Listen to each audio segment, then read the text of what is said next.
Isaiah chapter 2. The word that Isaiah the son of Amos saw concerning Judah and Jerusalem.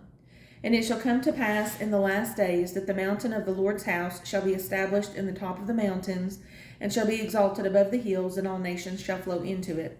And many people shall go and say, Come ye, and let us go up to the mountain of the Lord, to the house of the God of Jacob, and he will teach us of his ways.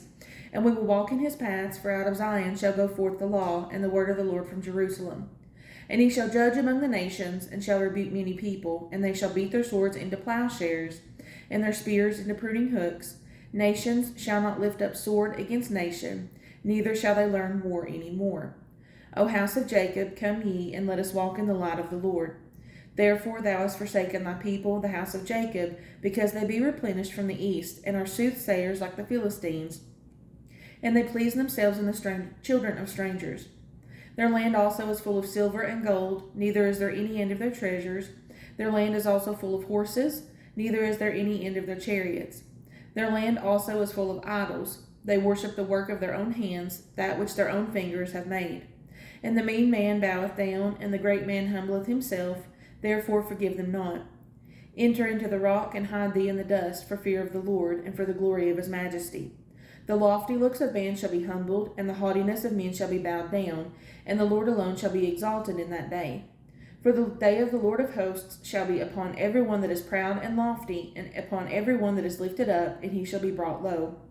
And upon all the cedars of Lebanon that are high and lifted up, and upon all the oaks of Bashan, and upon all the high mountains, and upon all the hills that are lifted up, and upon every high tower, and upon every fenced wall, and upon all the ships of Tarshish, and upon all pleasant pictures. And the loftiness of man shall be bowed down, and the haughtiness of men shall be made low, and the Lord alone shall be exalted in that day. And the idols he shall utterly abolish. And they shall go into the holes of the rocks, and into the caves of the earth, for fear of the Lord, and for the glory of his majesty, when he ariseth to shake terribly the earth.